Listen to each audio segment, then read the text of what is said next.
Vale, muy bien. Bueno, pues son las 9:03 en este momento. ¿Qué os parece? ¿Pasamos a hacer el análisis ya de lo que está ocurriendo en los mercados? Vamos a verlo. Dejadme que lo prepare un poquito. Una semana en la que hemos tenido un cierto cambio de humor en el mercado, ¿no? El mercado es muy melodramático. Suele comportarse de esta forma tan exagerada en la que de repente está eufórico y de repente es muy bipolar, ¿no? De repente está eufórico y de repente está como deprimido y todo le da miedito, ¿no? Y bueno, parece que en las últimas horas, sobre todo a raíz de los últimos PMIs, pues el mercado se comporta un poco mal, pero luego en cambio estamos viendo algunos valores. Nvidia anoche en el aftermarket ha pegado una subida tremenda. Por cierto, me ha beneficiado porque llevo en Nvidia largos varias semanas y ha pegado una subida, no sé si de un 15%, una locura así. Pero vamos a hacer el análisis, veamos esos PMIs para ver por qué han preocupado al mercado y luego vamos y hacemos el análisis técnico, ¿os parece? En los PMIs podemos ver, fijaos, tenemos los PMIs desde el martes, tenemos los PMIs adelantados en Europa, en Reino Unido y en Estados Unidos. ¿Vale? Entonces, en Europa, ¿qué es lo que ha pasado? Que el sector manufacturero, los PMIs hay dos PMIs, dos encuestas de sentimiento de mercado. Una de manufactureros y otra de servicios. ¿Vale? Entonces, la de manufacturero se ha dado un giro. Parecía que estaba recuperando aquí, que el suelo lo tocó en octubre, que estaba recuperando, y ahora no solo no se ha recuperado, sino que está peor que en octubre, está peor que en cualquier momento de 2022. Es decir, el ambiente empresarial, el pesimismo en el sector de jefes de compras, en las empresas manufactureras, en la industria europea, es importante, ¿vale? Y está a niveles que no se veía desde la crisis del COVID. Y si nos vamos más atrás, no se veía este nivel desde la crisis del 2012, la crisis europea del 2012. ¿Vale? ¿Qué es lo que preocupa al sector manufacturero? Pues muchas cosas. Les preocupa, por un lado, que aunque los costes de la energía se han ido moderando, las cadenas de suministros se han ido restableciendo, sus costes todavía son elevadísimos. Son muy elevados. Han ido tragando y reduciendo sus márgenes empresariales para poder salvar un poco la situación, en muchos casos contra pérdidas, en algunos casos con muy pocos beneficios. Y ahora están viendo que no les llegan tantos pedidos como deseaban para recuperarse de esas pérdidas o de esos escasos beneficios que han obtenido en el periodo anterior, ¿no? Entonces, están anticipando una posible recesión, ¿no? Claro, la palabra recesión es muy amplia, ¿no? Es como, no es binaria, o sea, una recesión puede ser una recesión tremenda, muy profunda, o puede ser una recesión superficial, ¿no? La duda está en, ¿vamos hacia una recesión? Vale, parece bastante probable, pero ¿esa recesión va a ser profunda o va a ser superficial? Muchos hasta ahora decían que iba a ser superficial, pero empiezan a aumentar las voces que dicen que probablemente no vaya a ser tan superficial y que probablemente vaya a ser algo más profunda. El sector servicios, en cambio, está más optimista. Si os dais cuenta, el sector servicios está en positivo, se ha frenado un poco, positivo es por encima de 50 en los PMIs, ¿vale? Se ha frenado un poco, pero está en positivo. Entonces, sector servicios está por encima, sector manufacturero está por debajo. Por eso, entre otras cosas, el Nasdaq va mejor, porque es más bien sector servicios. Las empresas de servicios parece que, bueno, han sufrido menos porque no han tenido tantos problemas de cadenas de suministro, sus servicios son más de valor añadido, se han podido reajustar más rápidamente sus márgenes empresariales y se han posicionado mejor para el ciclo que viene. Ahora bien, si cae el sector manufacturero y sufre el sector manufacturero, al final terminará arrastrando también al sector servicios, ¿no? Sector servicios, la banca es sector servicios también, ¿vale? Entonces, esto en cuanto a Europa. En cuanto a Reino Unido, muy similar. ¿vale? Muy similar, quizá no tan pesimista, pero también se ha tornado a la baja el sector servicios, en cambio sigue creciendo. Estados Unidos, ¿cómo están los PMIs en Estados Unidos? Pues el manufacturero, que se estaba dando la vuelta también y había entrado incluso en terreno positivo, ¡pum! De golpe se ha metido otra vez en terreno negativo. No tan pesimista como el europeo, pero sí están pesimistas, ¿no? Y el sector servicios en Estados Unidos sigue creciendo. No se ha estancado como el europeo, por el momento sigue creciendo, ¿no? Entonces, claro, estos PMIs no han sentado bien al mercado. No han sentado bien y les ha hecho creer a muchos de cuidado, a ver si estamos siendo demasiado optimistas. Cuidado, reevaluemos las carteras, seamos más prudentes, ¿no? Y ha vuelto esa sensación de prudencia, al menos por unas horas o por unos días, ¿no? Más noticias que hayamos tenido. Bueno, tuvimos salida de tipos ayer en Nueva Zelanda, sin grandes sorpresas, esperaba que subiera a 0,25 y es lo que ha subido. Y, importante, ha salido el dato del IPC del Reino Unido que, bueno, estaba en el 10%. Fijaos el tiempo que se ha pasado por encima del 10%, una burrada. Llevaban desde el verano con una inflación del 10% interanual. Esto es una barbaridad. Tienen un problema de costes laborales monumental. Están consiguiendo controlarlo algo, ¿vale? Pero todavía está muy disparado, ¿no? Es verdad que es la primera gran bajada en el índice de inflación, pero todavía sigue muy cercano al 9, ¿no? Y ya avisó Bailey, aquí en estas declaraciones precisamente, en torno a las 11:30, ya avisó que la inflación iba a costar mucho hacerla bajar, ¿vale? Si nos vamos a la subyacente, podéis ver que la subyacente, ¡pum!, incluso se ha disparado. ¿Lo veis? La ha disparado de la subyacente. Entonces, podemos decir que aquí ha bajado sobre todo por la parte coste-energía, la parte más volátil de los componentes de la inflación, pero la subyacente está subiendo. Entonces, esto nos lleva a pensar que se va a quedar estancado en un nivel bastante alto, ¿no? Más cosas, el IFO alemán, otro indicador de sentimiento de mercado, ha dejado de subir, estaba mejorando y ha dejado de subir, incluso está dándose la vuelta ligeramente, ¿no? Las minutas de la Fed las tuvimos ayer, por el momento sin grandes noticias, y hoy ha salido el PIB preliminar del Reino Unido, de Estados Unidos, ligeramente mejor de lo esperado, y esto creo que en las últimas horas ha animado un poco el mercado. Ahora lo veremos en el gráfico, ¿vale? Ligeramente mejor de lo esperado. Vamos a ver si vemos alguna noticia relacionada y así veis cómo analizo yo esto. A mí me gusta verlo aquí en el calendario de Forex Factory, porque puedes ver los gráficos pulsando en gráfico y puedes ver las noticias pulsando en la carpetita. Además, en la carpetita también te describe la noticia y aquí tienes el histórico anterior y aquí tienes también noticias relacionadas, ¿no? Pues bueno, si le doy aquí, me va a abrir una noticia relacionada sobre el PIB, que si quiero desarrollarlo un poquito más, pues podemos verlo aquí, ¿no? ¿Vale? Entonces, a ver si viene lo anualizado en algún lado. Vamos a ver, perdonar, vamos a ver el indicador adelantado del Real GDP. A ver si lo encuentro.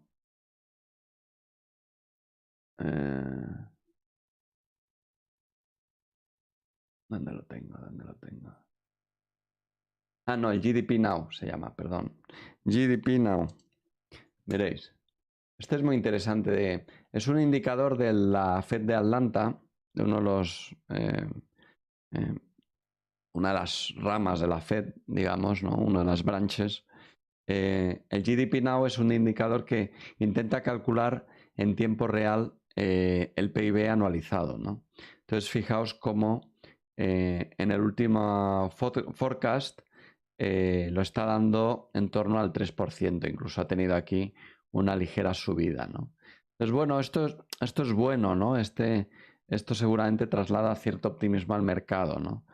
El consenso generalizado está en torno a estos niveles, pero su indicador cree que van a estar más bien en torno al 3%, ¿no? Por lo menos en el momento actual.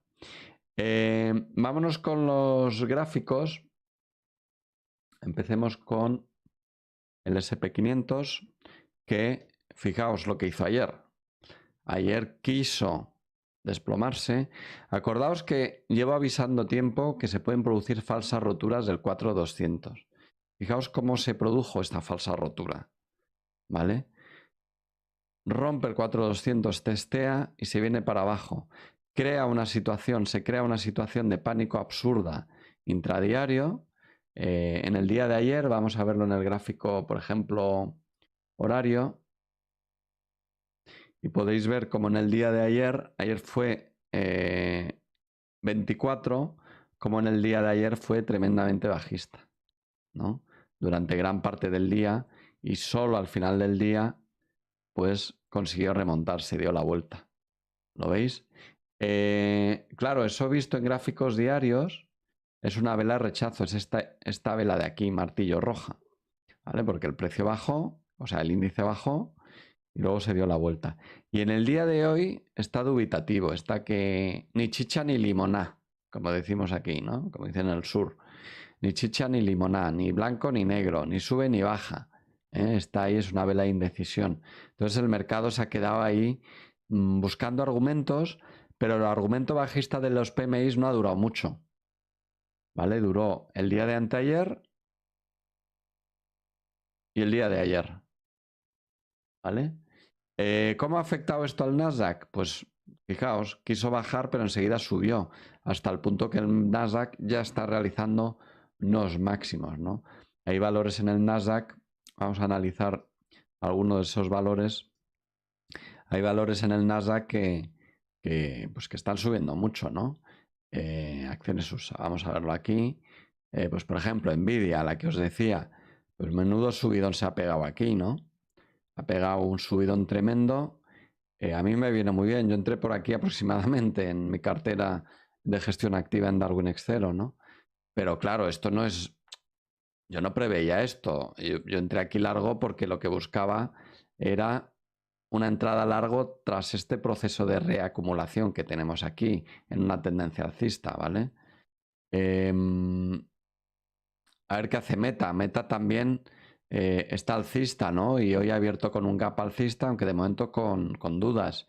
Está ahí, ¿lo veis? Una vela de indecisión. Si nos vamos a Alphabet, a Google, pues bueno, ha abierto alcista también, pero en la sesión de hoy parece que quiere cerrar bajista, pero no se anula este movimiento. Apple sigue vigente la tendencia alcista, ¿vale? Entonces, aunque en algún momento nos podemos encontrar nervios, se ve que la tendencia sigue vigente. Las acciones de Berkshire, pues bueno, parecía que querían retomar esta tendencia alcista, pero ahora mismo está tanteando este mínimo, ¿vale? Ya veremos si lo aguanta. Amazon sigue alcista, todavía con poca fuerza, pero sigue alcista. Microsoft, muy alcista. Muy alcista. Fijaos cómo está apostando el mercado por el nuevo posicionamiento dominante de Microsoft, ¿vale? Relacionado con inteligencia artificial, etcétera, etcétera. Fijaos qué alcista está, ¿vale? Pero ha dado pocas entradas técnicas, ¿no? La mejor entrada técnica hubiera sido esta, pero es que entró directamente con un gap, con lo cual hubiera sido muy difícil de entrar, ¿no? Vamos a ver, sigamos con los índices. El Russell sigue en fase de acumulación aquí abajo, no hay ninguna novedad. Bolsa europea. Empecemos con el DAX. El pesimismo de los PMIs europeos es el que más se está castigando, ¿vale? Fijaos que el DAX no se ha recuperado todavía de ese pesimismo. Ahora mismo fijaos cómo en los últimos meses iba mejor la bolsa europea que en la americana. Y podría ser que se produzca un cierto... Podría ser, solo es una hipótesis, que habrá que ir validando más adelante. Pero podría ser que se produzca un cierto cambio de sentimiento y que empiece a valorarse mejor las tecnológicas, las empresas de servicio americanas, las blue chips americanas otra vez también, por encima de las empresas europeas, ¿no? Desde luego esta reacción, esta vuelta en V es bastante violenta por parte del DAX. Sin embargo, de momento no anula la hipótesis alcista, sigue alcista, muy pendientes de este nivel. A ver si lo aguanta. ¿Vale? Mientras aguante este nivel, la hipótesis alcista es muy clara. FTSE le ha castigado un montón. Un montón. Está perdiendo incluso el 7640. Ha estropeado totalmente el gráfico. Ha retomado la corrección de este movimiento anterior. Y ahora mismo es un mal gráfico para analizar, sin tendencia. Parece que se está estableciendo en un movimiento correctivo, un movimiento lateral complicado. Veremos si nos establece un rango que nos pueda proporcionar oportunidades de trading en rango. Y el IBEX 35 pues también se está quedando sin direccionalidad, absolutamente. Aquí tenemos el movimiento alcista, este doble techo que sigue siendo una hipótesis, y este movimiento correctivo que no le ha afectado tanto como al FTSE y que de momento pues está aguantando. Bolsa japonesa también nos está dando buenos momentos de gloria. A mí personalmente pues yo entré aquí en el Nasdaq y está muy alcista. Está muy alcista. Desde el momento en que rompió este rango está tremendamente alcista. Corrigió con ese pesimismo, pero vuelve a atacar el movimiento alcista con ganas, pero tiene aquí muchas órdenes colocadas porque son los máximos históricos, ¿no? Entonces podría ser que cuando llegase aquí de nuevo se quedara o bien realizara una corrección o rebotara. Está muy sobrecomprado, ¿vale? China, fijaos, hay novedades en China, no las había visto ayer. Es que llevaba tiempo en lateral y ha perdido el soporte de ese movimiento lateral, ¿no? Iniciando una tendencia alcista. Muy llamativo, muy llamativo. Intentaré profundizar un poquito más sobre cuáles son las perspectivas por fundamentales de China, pero desde luego por técnico ahora mismo está bajista. Forex, vamos a ver un momento Corea. A ver qué nos está diciendo Corea. Bueno, muy similar. ¿Qué me recuerda este gráfico? Me recuerda un poco al FTSE, una mezcla entre el FTSE y el IBEX, ¿vale? Tenemos una rama alcista y tenemos aquí un techo muy cercano que puede parar esta rama alcista con mucha facilidad. Vámonos con el Forex, con las divisas. Empecemos con el dólar, que está ganando mucha fuerza. ¿Lo veis? Cómo está migrando esa rotación que os estoy diciendo entre Europa y Estados Unidos. Parece que se está produciendo. Parece que esté saliendo dinero de Europa hacia Estados Unidos, de Europa hacia Estados Unidos. Es bastante probable, tanto por renta variable como por bonos. Y fijaos también que no lo hemos comentado, el tema del default, del potencial default en Estados Unidos. Empieza a dar un poco de miedo a estas alturas, que todavía no hay acuerdo, que todavía haya declaraciones un poco altisonantes y demás. En las últimas horas no he visto, las últimas comentarios que he visto son de anoche, ¿no? Probablemente mañana tengamos más, también la diferencia horaria hace mucho, ¿no? Probablemente mañana tengamos más declaraciones, pero hasta ahora están jugando con fuego. Están jugando con fuego, porque un default, un impago de algún tipo puede tener consecuencias inesperadas. Vale, sabemos que han estado muy cerca en el pasado, lo sabemos, pero esto es como lo de que viene el lobo, que viene el lobo, y al final el lobo viene. Tanto decir que viene el lobo que no te lo crees y al final el lobo viene. Eso es lo que me da miedo. Y me da miedo también un poco de situación como la película de Don't Look Up, No mires arriba, muy recomendable si no la habéis visto, esa del meteorito que se dirige hacia la Tierra. un asteroide. Y bueno, tenéis que verla porque pasa mucho en los tiempos actuales, ¿no? Se hacen anuncios de cosas que pueden pasar y seguimos con nuestro día a día como si, bueno, no, va, pero esto es improbable. ¡Pum! A otra cosa. A mi Facebook, a mi Instagram, a otra cosa. Ojo que el riesgo de default está ahí. Sabemos que puede ser en distintas fases, pero sea en la fase que sea, podría ser un cisne negro que no es cisne negro porque lleva avisando. ¿Vale? Entonces, precaución. Le iremos haciendo cierto seguimiento. A mí me da un poquito de respeto, la verdad. Deuda pública. Fijaos el rendimiento de los bonos, cómo está subiendo. Está entrando mucho dinero, a pesar del riesgo de default. Está entrando mucho... Bueno, no, esto es al revés, perdonar. Y después ya de 2 horas de directo, la cabeza empieza a estar un poco así. Está saliendo el dinero de los bonos americanos. ¿Lo veis? Está saliendo el dinero de los bonos americanos. Por eso sube su interés. Baja el precio de los bonos, sube el yield. ¿Vale? Entonces, muy llamativo, porque esto está invirtiendo todavía más la curva de tipos. Es un aviso más de que puede venir recesión. ¿Vale? La de 1 año igual, subiendo, la de 10 años igual, subiendo, y aún así las curvas de tipos invertidas, ¿no? ¿Qué está pasando con el europeo? Ahí lo tenéis, también están subiendo las rentabilidades de tipos, no de forma tan exagerada, pero también están subiendo y el boom cayendo, ¿vale? Bonos alemanes, ahí podemos ver las primas de riesgo, etc. Vamos con, que me he despistado, que estábamos con las divisas. Entonces, salida desde Europa, entrada de dinero en Estados Unidos. Libra, pues algo parecido, aunque en menor medida, ¿no? Yen, dólar muy retomando tendencia alcista. Podría ser una de las pocas tendencias que vamos teniendo en Forex. ¿Vale? Entonces, muy atentos porque nos podría dar una entrada de tendencia alcista de largo plazo si se produce algún tipo de retroceso a este soporte. Dólar franco suizo, pues esta tendencia parece que ha finalizado.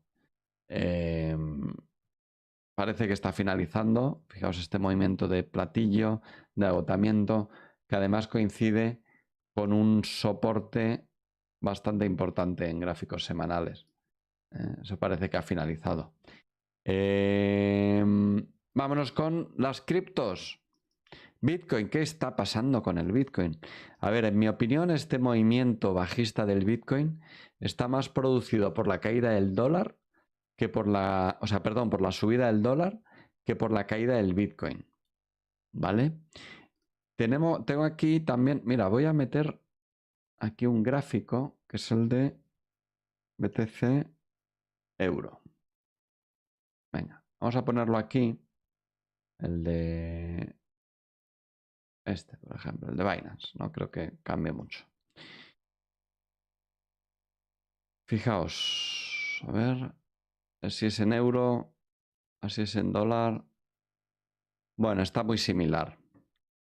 Está muy similar, lo cual me lleva a pensar que sí hay cierta pérdida de valor del Bitcoin y que todavía esta corrección, este movimiento, esta reacumulación no ha finalizado.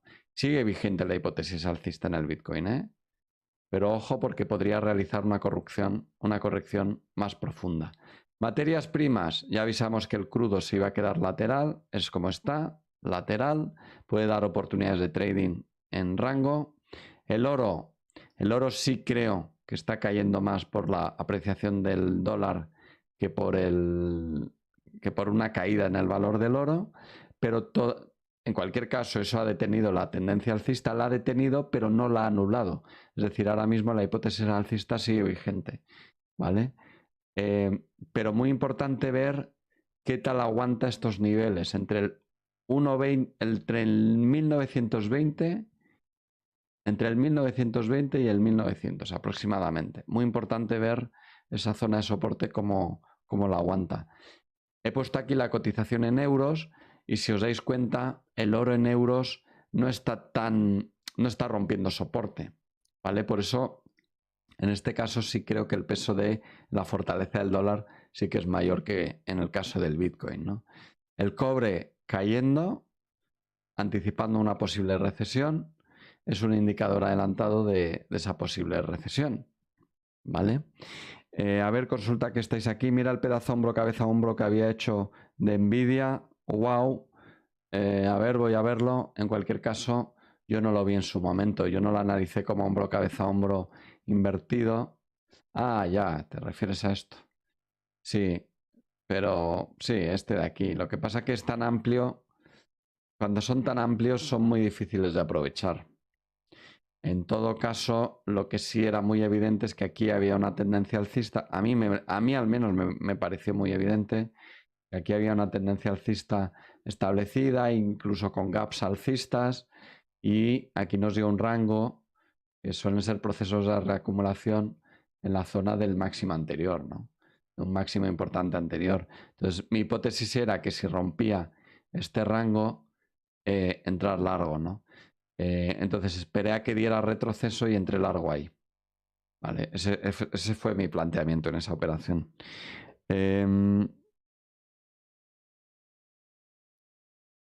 ¿Cuántos activos sigues para operar en tu watchlist? Pues para este tipo de trading que estoy experimentando en cero, estoy siguiendo todos los activos.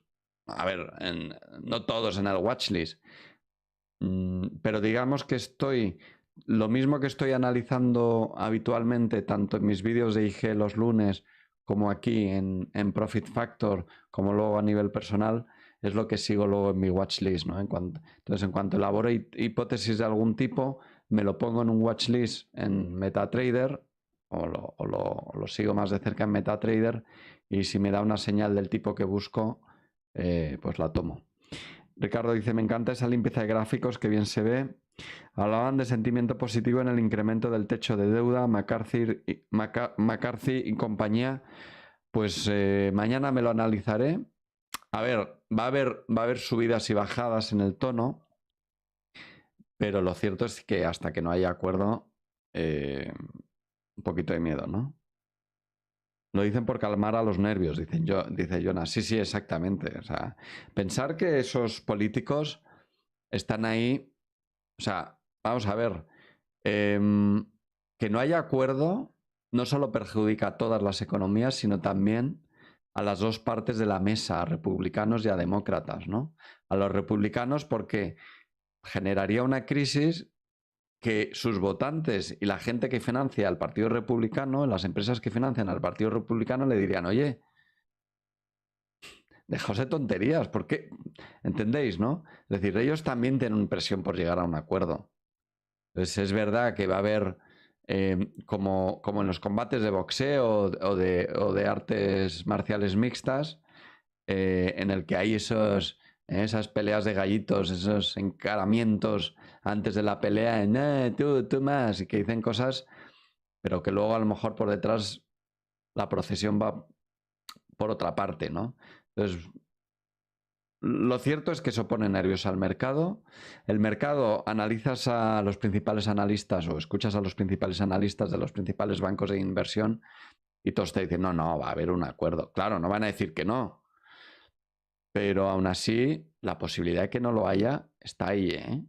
Porque a mí me preocupa mucho las subidas de tonos de unos y de otros en ciertos momentos, ¿no? Entonces, hagámosle cierto seguimiento, ¿de acuerdo? Ricardo dice sí, pero McCarthy y Janet Yellen no parece que estén haciendo declaraciones para calmar, más bien al revés, exacto. Y el propio Biden, ayer, ¿no? Era ayer. ¿Cuándo fue que estaba ahí en Hiroshima? Pues hombre, no es el momento de ese tipo de prerrogatas, ¿no? Todo es un circo, dice Vito. Efectivamente, todo es un circo. Por eso tenemos que analizar siempre de la forma más objetiva posible, mirando los gráficos y pensando que hay un amplio margen de incertidumbre, razón por la cual siempre tenemos que proteger nuestras posiciones y nuestras decisiones y buscar plan B, plan C, plan D, etc. Bueno, vamos a dejarlo aquí. Ha sido un placer estar con vosotros un jueves más. Recordar, el jueves que viene tenemos tenemos un nuevo Profit Factor. Ya será en el mes de junio. Así que atentos, que no se os pase el fin de la promoción que lanzó en su momento Darwin X0 con el descuento de los 20 euros. Que no se os pase, aprovechadlo, ¿vale? Ha sido un placer estar con vosotros. Nos vemos la semana que viene, como siempre. Ser muy felices y espero de todo corazón que el directo os haya sido provechoso. Dejad en vuestros comentarios todo lo que queráis. Apoyad este canal dándole a me gusta y suscribiéndoos al canal. Y gracias por todo. Un fuerte abrazo a todos. Hasta luego.